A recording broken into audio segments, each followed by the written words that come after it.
All right, good morning. My name is Björn and I'm the host of today's episode on a coffee with our expert. Today my guest is Ralf Hornung. Ralf has been with H&E since many years and he holds the position of a project manager in our R&D department. He is very well known for his very analytic and sharp mind, and that's why he's very demanded as discussion partner, and I'm very happy to have him here on this episode. Welcome, Ralf. Thank you, Björn.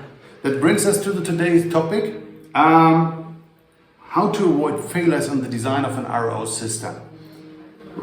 Ralf, comes to my first question. What should I pay special attention for if I design an RO system? So, thank you. Yeah, this is an excellent question because the design phase is very important. Okay. So at the very beginning, the overall concept should be very good, including pre-treatment. You need a conservative design. Okay. And this will decide whether the operator or the customer will run into problems later. Okay. So I sometimes say it will decide whether the operator will control the water treatment plant, or if it's the other way around, the treatment plant controls the operator. Okay. He runs into troubles. Yeah. Clear. What are the specific points you go through? So it's very important not to be too cheap at the beginning when you think about the investment, because later on during the life cycle of the plant you will have higher operation costs, for example manpower, chemicals, replacement costs. The operators will run into trouble, will have a stressful life. This is a point which you should not underestimate. And at the very end, and this is probably the most important point, there's a high risk that you fail to deliver the quality and the quantity of water you are expected to deliver. Clear. So usually if you start your project, you should have a close look on the raw water. Okay, so raw water analysis completely. Complete raw water analysis. You need to know about the source of water. Then you have to think about the right pre-treatment for this raw water. Clear. And finally, you should, as I said already, not to be too aggressive in your RO design. Flux, right? The point is flux. For example, the flux, the flow velocity, the recovery. So stay on a moderate design so that you still have a little bit of margin for varying conditions. Clear. And in some cases it makes sense to increase the monitoring, so you add additional measurements to give the operator or the customer the chance to see problems early, so that it can react in the very beginning. At the beginning, before it's too late. Okay. Let's come to the first point. You said raw water analysis. What are the special parameters you look for? So, of course, each water is different.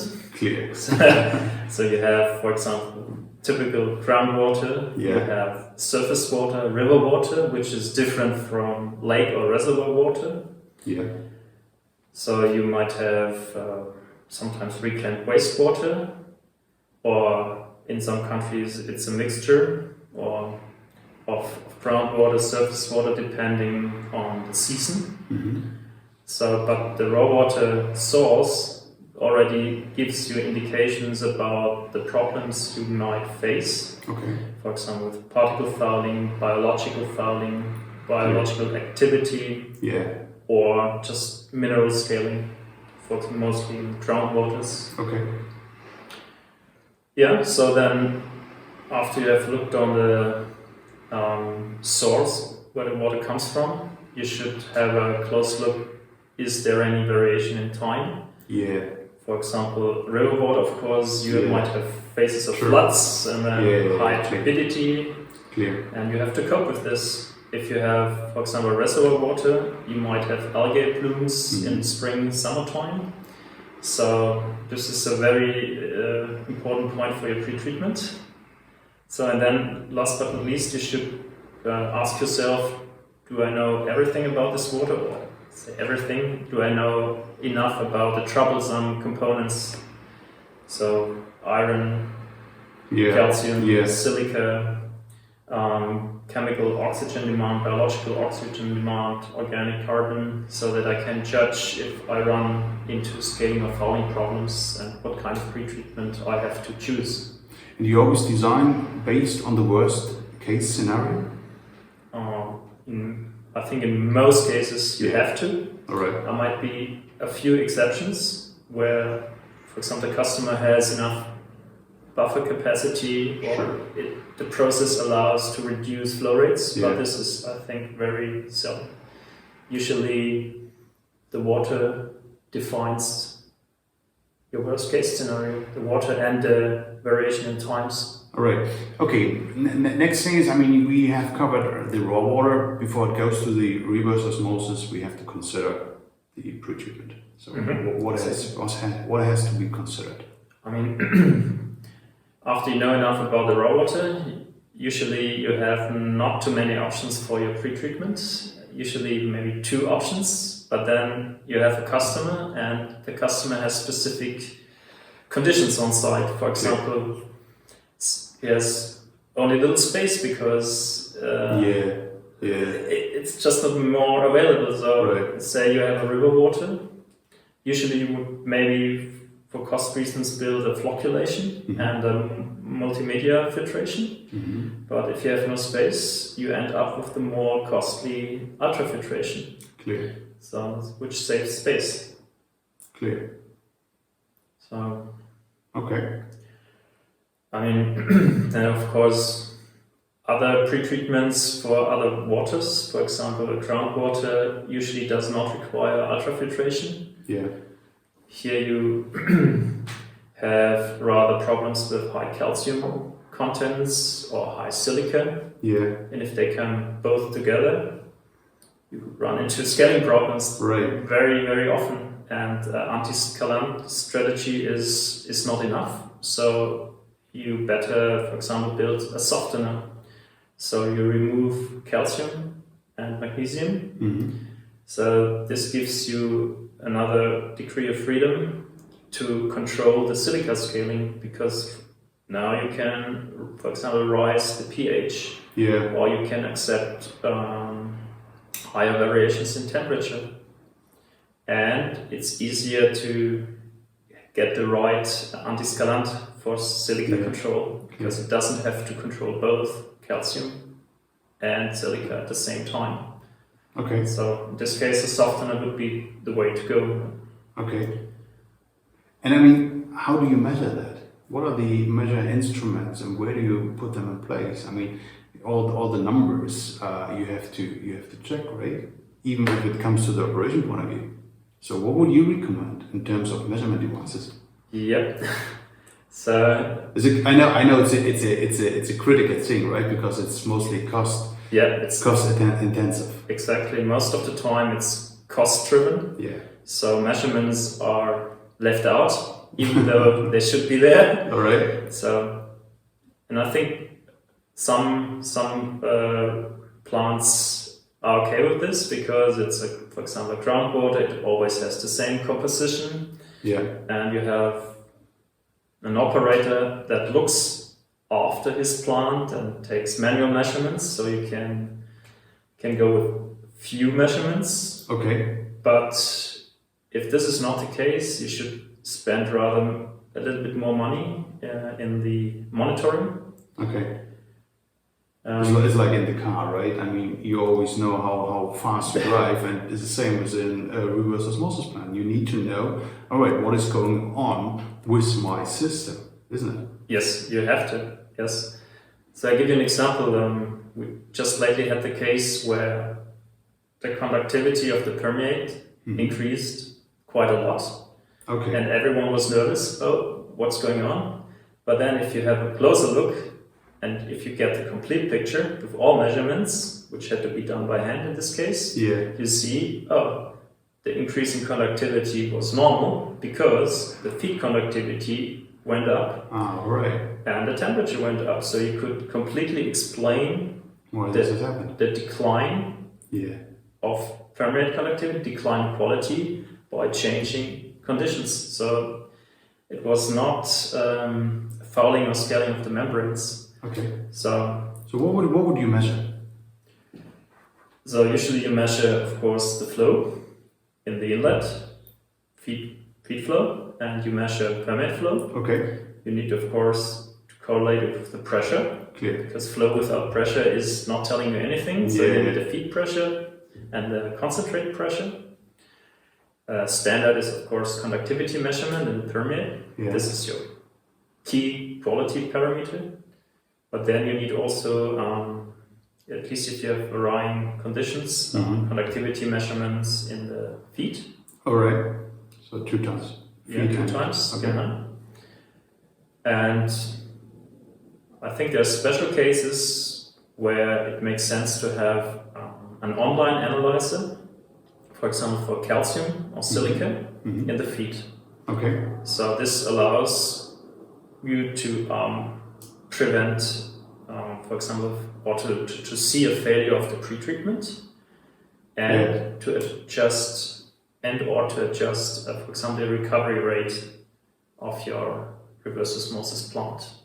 Okay. So if you have seasonal variations and silica, for example, is high in winter and low in summer, you can change recovery rate according to your measurements. All right. So this would be one advantage in Clear. the investment of a quite expensive analyzer. All right. So, but in times of say droughts and it might be wise to save as much water as possible then. Absolutely, 100%. All right, that brings me a little bit to my last question. I mean, you have seen so many plants which were not operating as expected, let's say. How do you proceed? What do you do first? What are your steps you're going through to make sure that you will really find the issue the plant has? Yeah, of course you have to narrow down the problem. Yeah. So you go through the steps. So you have a close look on the reverse osmosis. Do I have all measurements to judge if the osmosis has a problem or not? If it has a problem, you go, of course, upstream. You look through your pretreatment. Yeah. Is it working well? You check all your dosing systems. Sometimes you think it's dosing, but it is not. All right. So, I mean, simple things you can do. Yeah. Check your bins or your canisters. If the volume has reduced in the last 2 days or so, then of course you check your raw water. Is it still the one you had weeks before? Right? Maybe you do analysis, and then you can judge your system again. Okay. If it's still appropriate to run the RO in this way, and the pretreatment. Okay, and finally, if you have a very risky plant, you can think of adding additional measurements. You have to do this already in the design phase usually.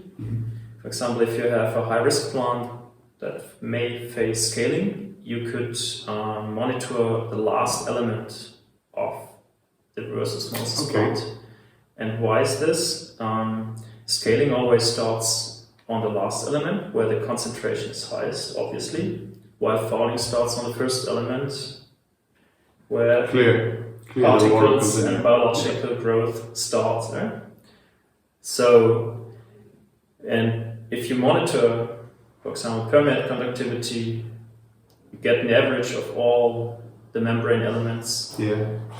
But the last element is already suffering a lot, but it's not contributing a lot to the average. But if you monitor this, you see, for example, my recovery is too high or the antiscalant dosing is too low.